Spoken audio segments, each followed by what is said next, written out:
The first shove cracked my phone screen. The second one cracked something in my chest that I didn't have a name for yet.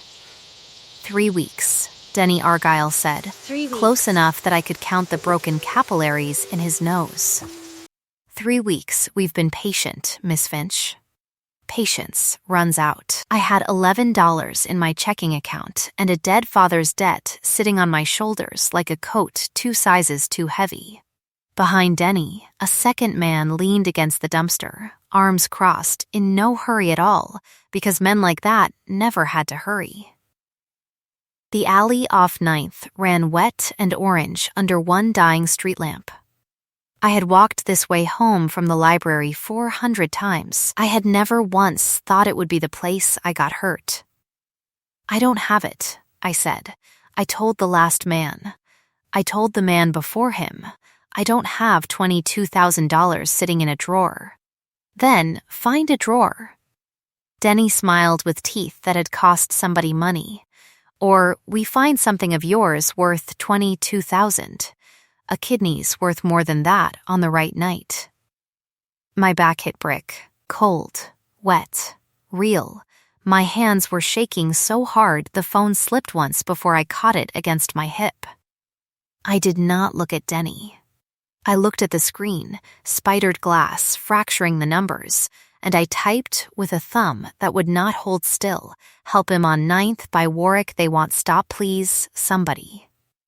I meant it for Des. I had reset my phone 2 weeks ago after a burst pipe drowned the old one, and I'd rebuilt every contact from memory, fast, badly, standing in a bank line on my lunch break. I did not know, in that alley, with rain finding the collar of my coat, that I had saved my best friend's number 1 digit wrong. I hit send anyway. Because that is what you do when you are drowning. You reach for anything. If a story like this one has ever pulled you in before the first minute was even over, that's exactly why it's worth staying for. Go ahead and subscribe to the channel before we go back into the dark with her, because she is about to find out exactly who answered. Denny's partner pushed off the dumpster. Phone, please, I said, and hated how small it came out. 26 years old. A graduate degree in forensic accounting gathering dust because Whitlock and Graves had fired me 8 months ago for finding numbers they didn't want found, and here I was pleading in an alley like a child. My mother would say I got that from my father. My father would have said nothing, because my father was 3 years dead by his own careful, deliberate hand, and the debt he left behind hadn't died with him. Debts like that don't observe funerals. The phone buzzed in my palm before Denny could take it. Who is this? 3 words. No punctuation. I stared at them the way you stare at a light in a dark room, unsure if it's rescue or just another kind of dark. My thumbs moved before my brain caught up. Wrong number, I'm sorry. They're going to hurt me. 9th and Warwick behind the laundromat. Please, I did not expect an answer. I expected, at best, silence, and at worst, a stranger blocking my number for scaring them. What I got, 11 seconds later, I counted them, because counting was the only thing keeping my knees under me, was 4 words that would end up rearranging the rest of my life. Send me the address. I laughed. It came out broken. More air than sound. Denny mistook it for hysteria and grabbed the collar of my coat, dragging me half a step off the wall, and I typed the cross street with my last working thumb, because there was nothing left to lose by trying, and because something about those 4 words had the flat certainty of a door closing on the other side of a decision already made. 9th and Warwick behind Kim's laundry, I sent. Please hurry. The reply came back in 5 seconds this time. Stay on your feet. Don't fight them. I'm 4 minutes out. I did not know who I was. I did not know I had just texted the most feared woman on this side of the river, a woman the papers called the widow of Colt Row because she had buried a wife and buried her grief under $300 million of shipping contracts and never once let either show. I did not know her name was Cassia Voss. I only knew that somewhere in the dark, headlights had started turning toward me, and that Denny Argyle's grip on my collar had gone from confident to uncertain in the space between one breath and the next, as if some instinct older than his cruelty had already clocked what was coming down 9th Street at 40 miles an hour with its lights cut. The first car took the corner without slowing. 4 doors opened before it had fully stopped. I would spend the rest of my life able to describe exactly what happened in the next 90 seconds in a level of forensic, embarrassing detail, because I have always been the kind of person who remembers numbers when the world falls apart around her. 4 men. 2 guns visible, not raised, just present, the way a held breath is present, and 1 woman who did not hurry, who crossed the wet pavement at an even, unbothered pace, in a black coat that did not so much as move in the wind, and who looked at Denny Argyle the way you look at something already dead. "You're on my street," she said. Denny let go of my collar so fast I nearly went down. That was the first time I registered her scent, black pepper and rain on cold stone, sharp enough to cut through the wet alley air, close enough that it reached me before she did. It did not smell like perfume. It smelled like a decision. "Miss Finch," she said, without looking away from Denny, walked to the car behind me.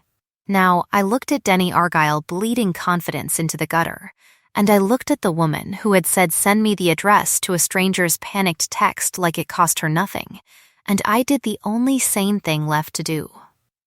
I walked. The warehouse she took me to did not look like power from the outside, low, brick, unmarked, the kind of building you'd drive past 1,000 times without a second glance, but inside it ran to marble floors and men who straightened when she passed, and a quiet that felt engineered, expensive, deliberate. A tall woman with cropped gray hair and a face carved out of patience met us at the door. "Rourke," Cassia said, "get her dry clothes and something hot. Then bring me the Holloway ledgers. Boss, those are 3 weeks dead. Petrov already flagged them unreadable. Bring them anyway." Rourke's eyes cut to me, assessing, unconvinced, and moved on. I sat wrapped in a coat that smelled faintly of cedar-smoked wool, while someone set a mug of tea in front of me, with hands that shook less than mine had an hour ago. I was still working out how to say thank you to a woman I had texted by accident when Cassia Voss dropped a stack of water-damaged ledgers on the table between us. "You said address like it was nothing," I told her, because it was easier than saying anything else. "You didn't even ask who I was. I asked who was this," she said. "You told me. Wrong number, someone hurting you, an address. That's a complete sentence. I don't need more than that to move. That's insane. That's Tuesday." She nodded at the ledgers. "Rourke tells me these are unreadable. Is that true?" I don't know what made me reach for them. Maybe it was that my hands needed something to do that wasn't shaking. I flipped the swollen pages, water-stained columns bleeding into each other, and something in the back of my skull, the same something that had gotten me fired 8 months ago for refusing to stop asking why a construction firm's numbers didn't balance, sat up and paid attention. "These aren't unreadable," I said slowly. "They're wrong on purpose. Look, every third entry on page 4 is off by exactly $211. That's not water damage. That's a skim. Somebody's been running a shadow account through your doc fees for at least 14 months. The room went very still. Rourke, halfway to the door, turned around. "Say that again," Cassia said. $211, every third line, since at least last spring. I looked up. Somebody inside your organization has been stealing from you in a pattern boring enough that nobody would ever notice. Except me. Noticing boring patterns is the only thing I'm actually good at. Cassia Voss looked at me the way you look at a lock that has just, unexpectedly, clicked open. "What's your name?" she said. "Marlowe Finch." Marlowe Finch. She said it like she was filing it somewhere permanent. "You have a job, Miss Finch, if you want one. I pay better than whoever fired you for being right about numbers." How do you know somebody fired me for that? Because nobody learns to read a room like that by accident. Somebody taught you the hard way that being right is dangerous. She stood, and the black pepper and rainstone scent moved with her, filling the space she left behind. "You'll stay here tonight. Cobb's men know your face now. That makes you mine to protect until they don't." "I'm not yours," I said, too fast, too raw. "No," she agreed, unbothered. "You're under my protection." "There's a difference. You'll learn it." I did not sleep that night in the guest wing of a warehouse that turned out, impossibly, to be attached to an actual house behind it, 4 stories of dark stone and warm light I hadn't seen from the street. I lay in a bed too soft for a woman who'd been sleeping on a mattress with a broken spring for 6 months, and I thought about 4 words on a cracked screen, and how the whole shape of my life had just bent sideways around a mistyped digit. Morning came in gray and gold through curtains someone had left open on purpose, and with it came the first real look at the world I'd fallen into. The estate, because that was the only honest word for it, sat behind the warehouse like a secret nobody bothered hiding from people who already knew where to look. Stone floors that held the cold like a memory.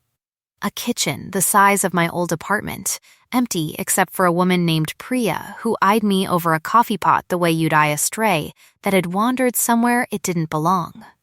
"You're the accident," Priya said. It wasn't unkind, exactly. It also wasn't kind. "I'm the wrong number," I said. "There's a difference. Boss doesn't collect strays. You should know that before you get comfortable." She poured 2 cups without asking, one of which she set in front of me. "Oat milk, extra shot, dash of cinnamon. That's what you like?" I hadn't told anyone that. I'd said it once, half asleep, to Rourke at 2 in the morning while she'd walked me to the guest wing, a stray comment I hadn't expected anyone to keep. "How did you?" Boss asked this morning. Said get it exactly right or don't bother. Priya's mouth twitched, not quite a smile. She doesn't ask twice about things she doesn't care about. I turned that over all day, the way you turn over a coin looking for the trick side.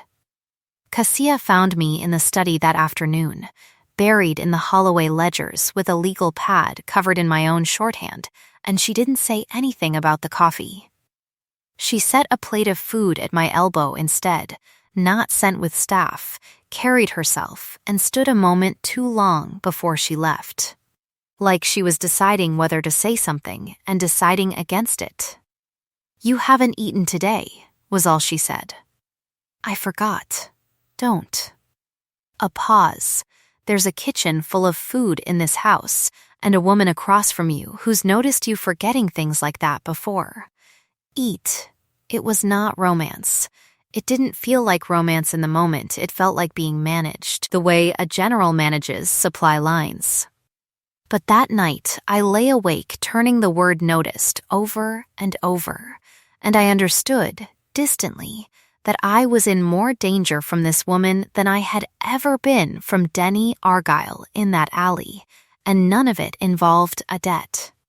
The house had one door, I was told, without explanation, never to open. I found it on the 3rd day, at the end of a hallway hung with photographs that stopped, abruptly, 3 years back, as if the house itself had lost interest in remembering anything more recent than that. Behind the last photograph was a locked door, dark wood, a brass handle gone dull with disuse. Priya found me standing in front of it and went pale. "That's Junia's room," she said. "Nobody goes in there. Not since."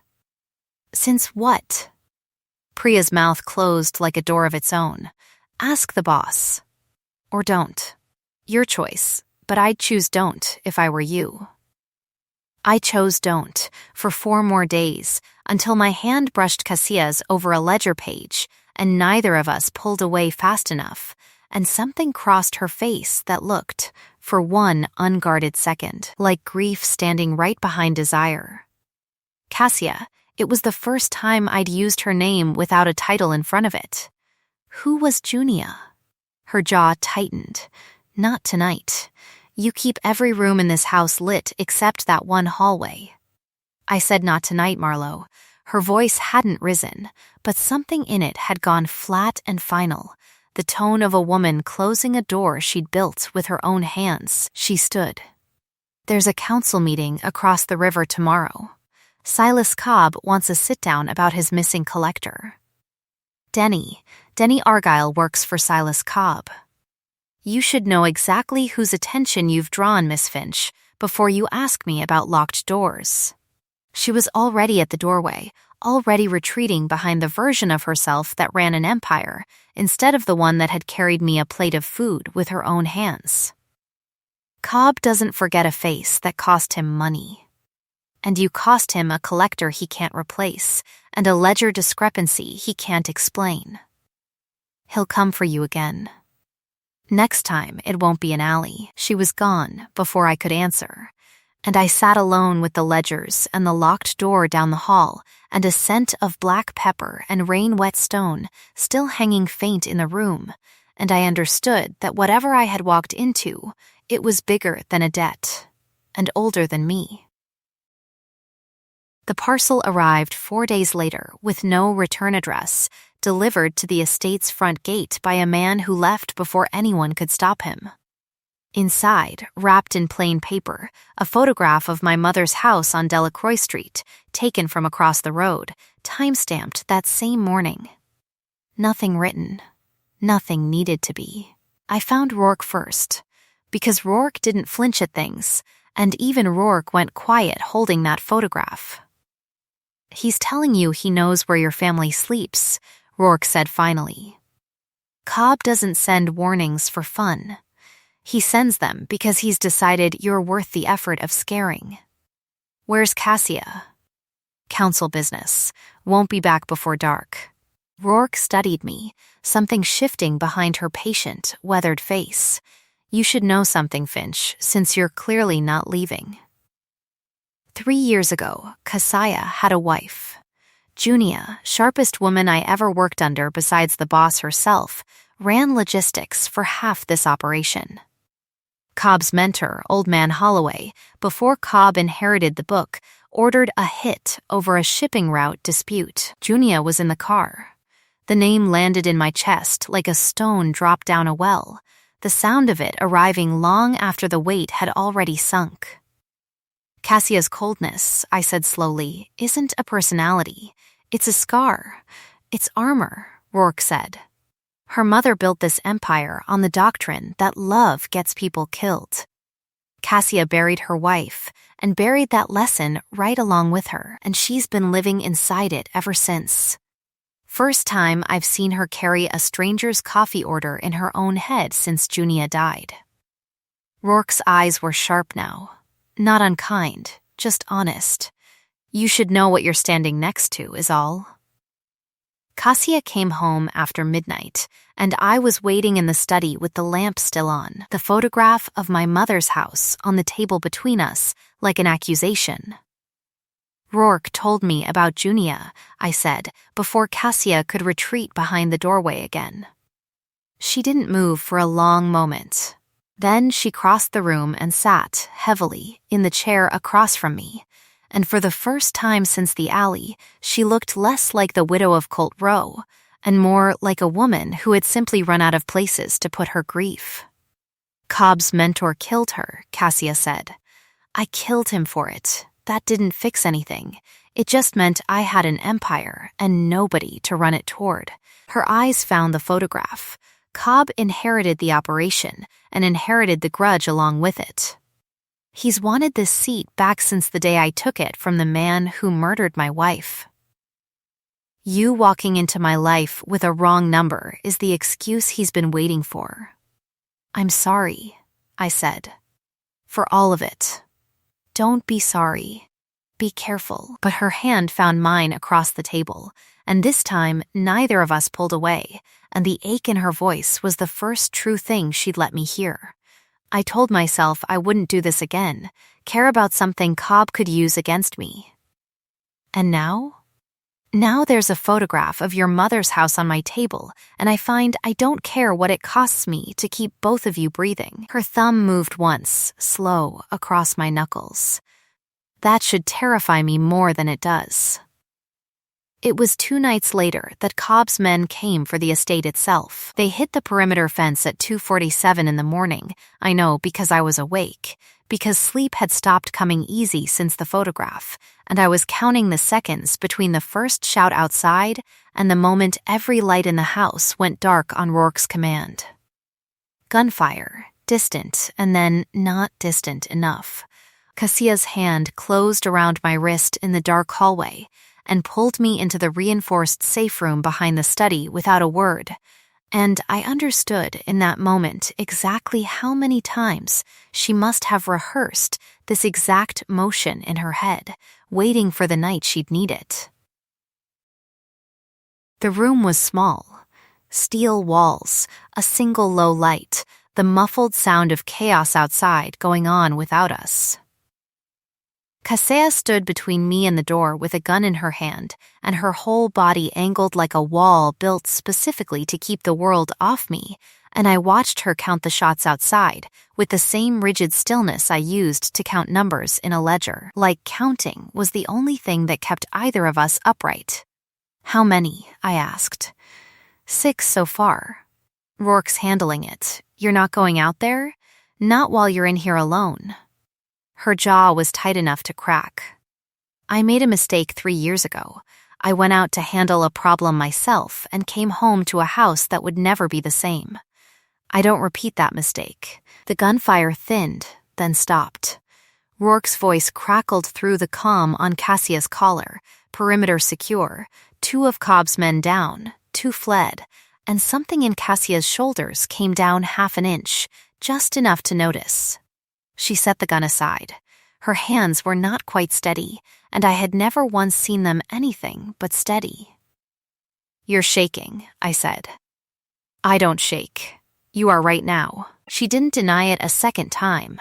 Instead, she looked at me, close in the small steel room, the black pepper and rainstone scent of her thick in the air between us, mixed now with something sharper, fear, I realized. Fear she would never have admitted to in daylight.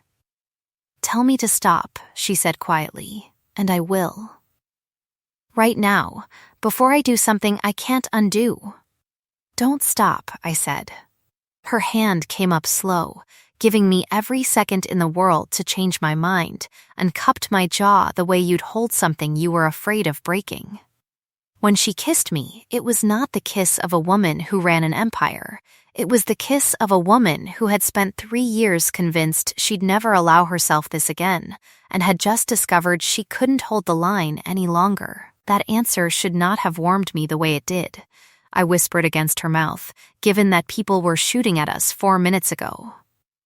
Welcome to my life, she said, and for the first time since the alley, I heard something in her voice that might have been almost a laugh.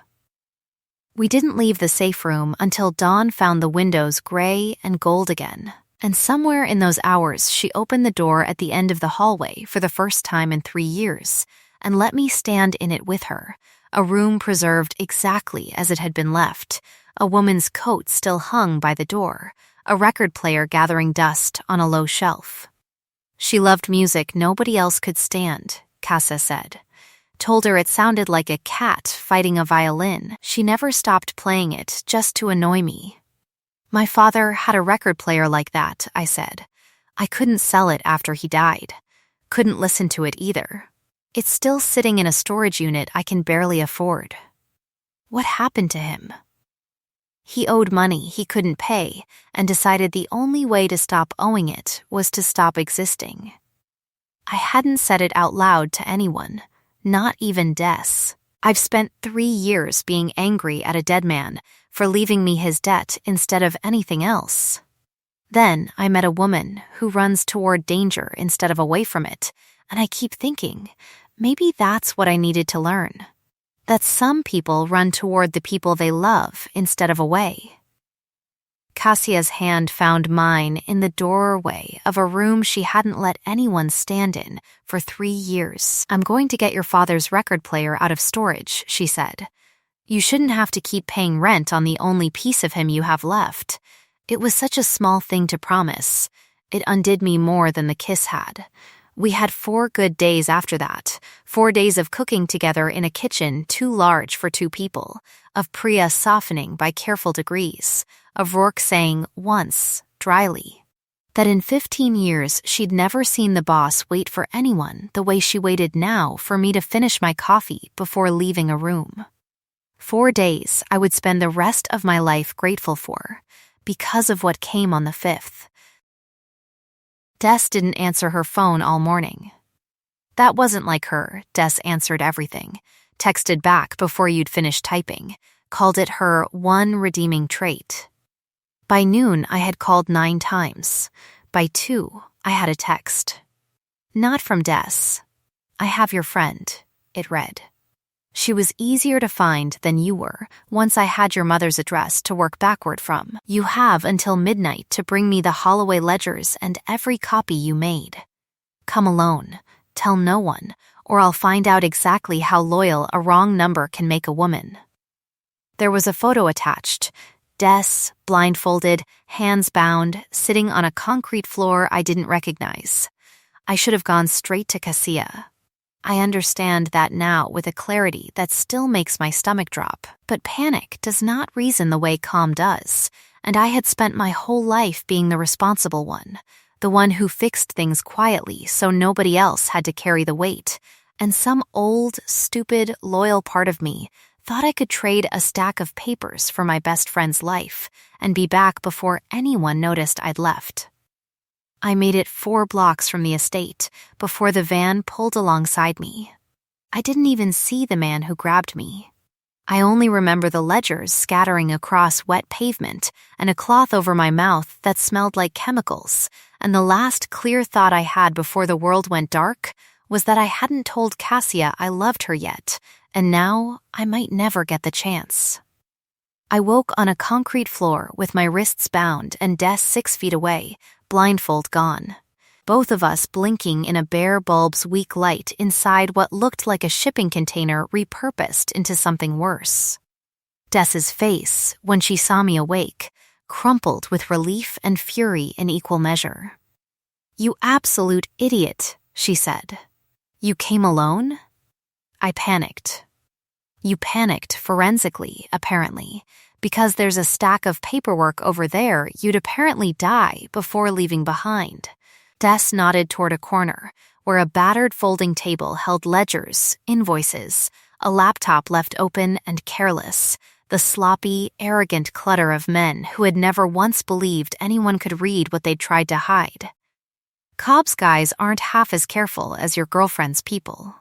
She's not, I stopped. There wasn't time to argue definitions. How long was I out? Couple hours. It's near 10 now. Whatever deadline he gave you, it's coming. I looked at that careless table of paperwork the way a drowning woman looks at a rope, and the old, useless, ordinary gift that had gotten me fired 8 months ago sat up inside my chest one more time. Rows of numbers. A shipping manifest with a date that didn't match its own invoice. A ledger page with Silas Cobb's own signature on an authorization dated 3 years back, the same week. I realized with my pulse hammering that Junaya Voss had died in a car on a route dispute nobody outside this room had ever fully explained. "Des," I whispered, "I need your phone. Please tell me they didn't take your phone." Sock, left boot. "They're not as thorough as they think they are," Des wriggled, awkward with bound hands, until a cracked phone dropped into my lap. Cracked, I noted with a strange, hysterical urge to laugh, in almost exactly the same spiderweb pattern as the one that had started all of this. I couldn't call, couldn't risk the sound. But I could type, fast, one-handed, my bound wrists making every letter a small, brutal effort, and I sent Cassia the only message I had time for, the exact numbers off the shipping manifest on the table in front of me. A container ID, a dock number, a gate code I recognized from 4 days spent buried in Holloway ledgers that had taught me, without meaning to, exactly how Cobb's people labeled their own hiding places. "Send me the address," she had said, the very first time, to a stranger she owed nothing. This time I sent her the address, and I prayed to a God I hadn't spoken to since my father's funeral that 4 minutes would be enough again. It was 11 minutes, this time. I know because I counted every one of them out loud under my breath while Des gripped my hand and Silas Cobb himself walked in halfway through the 9th, a heavy-set man with a soft voice and the kind of calm, clinical patience that scared me worse than Denny Argyle's teeth ever had. "Miss Finch," he said, "you cost me a very expensive skim operation and a very stupid collector. I do hope you brought me those ledgers." "They're gone," I lied. "Cassia has them locked down somewhere you'll never reach. Then you're less useful than I hoped." He crouched to my level, unhurried, and I could smell nothing on him at all. No scent signature, no warmth, just the flat chemical nothing of a man who'd learned long ago how to make himself unreadable. "But you're not worthless. You're bait. And bait doesn't need to be useful. It just needs to be wanted badly enough." The container door groaned open behind him before he finished the sentence. Cassia Voss stood in the gap with Rourke at her shoulder, and 6 armed men fanned out behind them, and for one suspended second, nobody in that container moved at all, as if the whole scene had been paused mid-breath. Then Cobb reached for the gun at his hip, and Cassia crossed the distance faster than I had ever seen a person move, faster than thought, putting her own body between the barrel and mine a half-second before the shot went off. The bullet took her high in the shoulder. She didn't go down. "Cassia, I'm fine." Her voice was iron even as blood spread dark through her coat. She had Cobb's wrist twisted behind his back and his gun on the floor before I'd finished saying her name. Rourke already cutting Des and me free, the whole room rearranging itself around Cassia's fury like iron filings around a magnet. "You ordered Junia's death," Cassia said into Cobb's ear, low, almost gentle, which was somehow worse than shouting. 3 years. I have waited 3 years to hear you admit it out loud." "Holloway ordered it," Cobb gasped.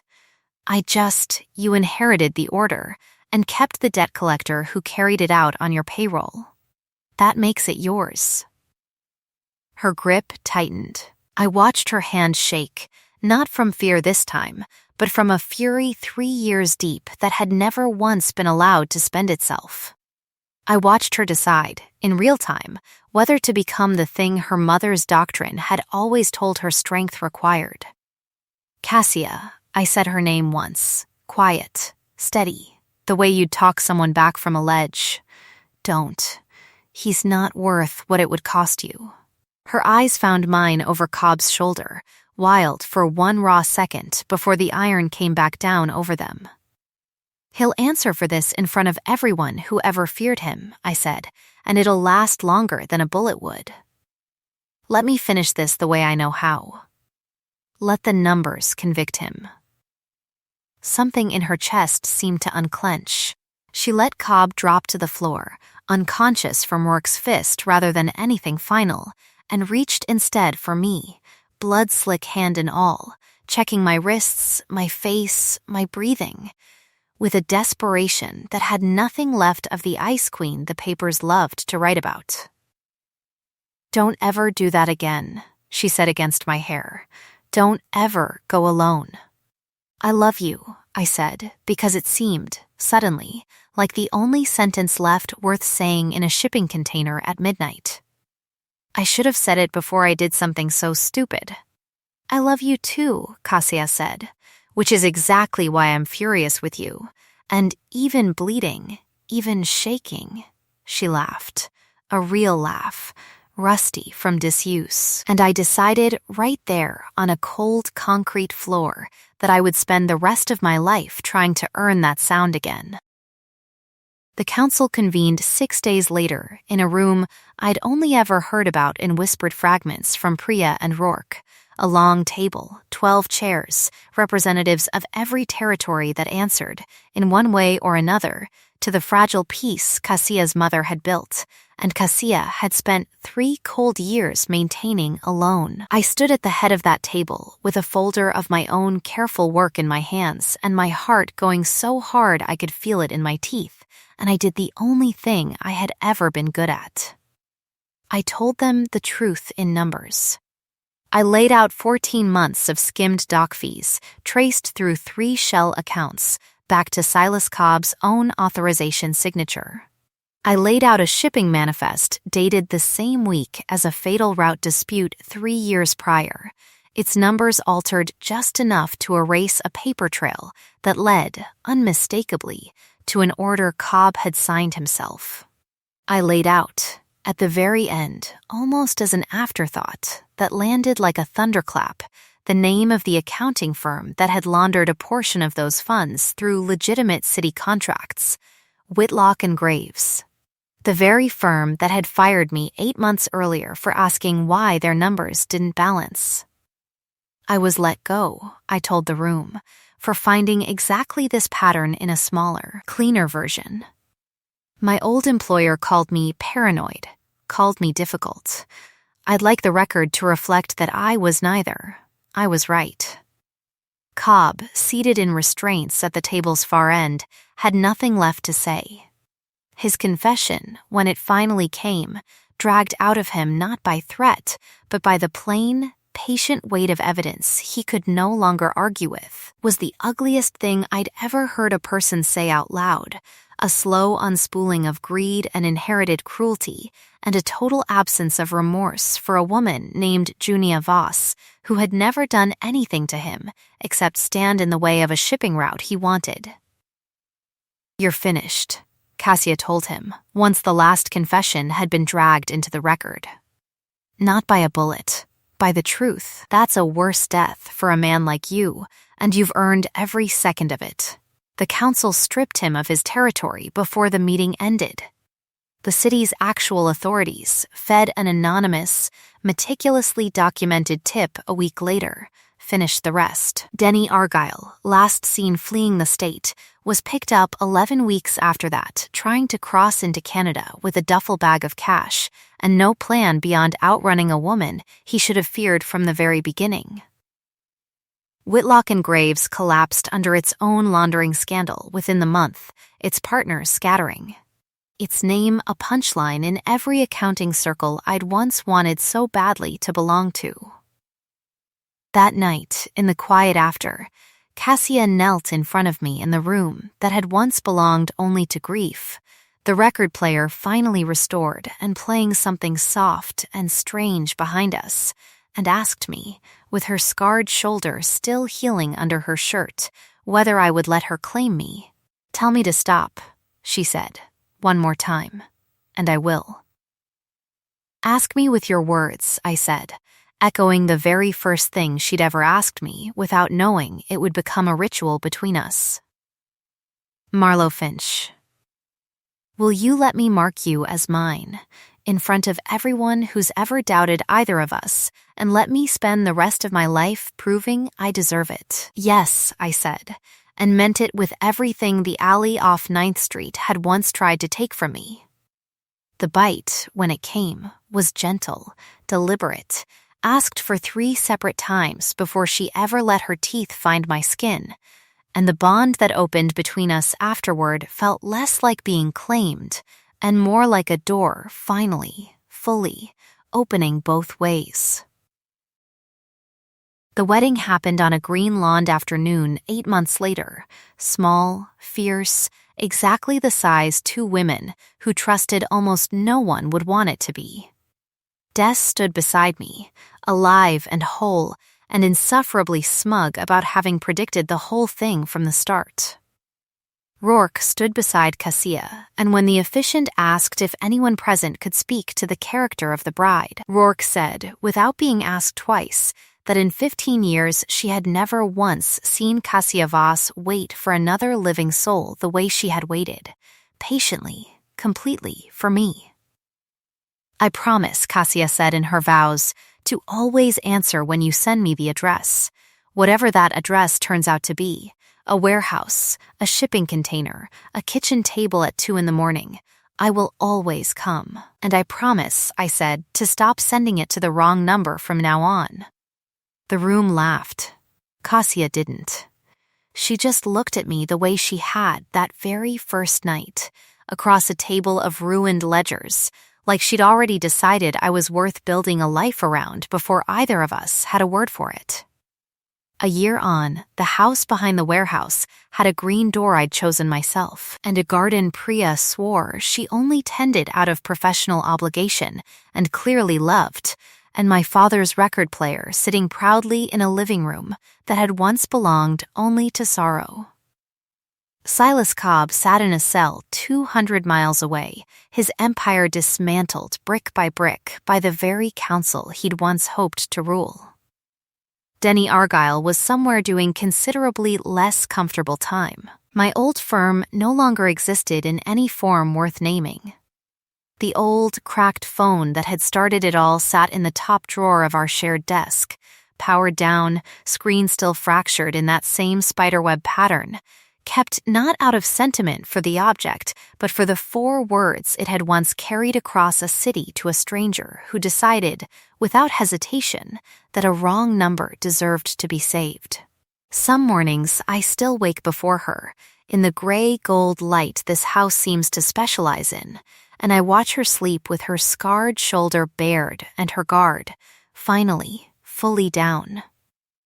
And I think about how close I came to spending my whole life invisible, overlooked by a firm that punished me for being right, buried under a debt that wasn't mine to carry, alone in an alley with nobody coming. It was never really a wrong number. It was the first time in my life somebody looked at a stranger's fear and decided, instantly, without conditions, that she was worth saving. Being seen, I learned, was never about being perfect. It was about somebody finally being willing to look. The end. If Marlowe and Cassia's story found its way into your chest the way it found its way into mine writing it, that's exactly the kind of story this channel exists to tell, so go ahead and subscribe to the channel so you don't miss the next one. I'd love to know in the comments if you'd sent that same desperate text to a total stranger that night in the alley. What 4 words would you have wanted written back? Tell me down below, and I'll see you in the next story, where another wrong number, another closed door, another woman nobody thought to look twice at is about to be found exactly when she needs it most.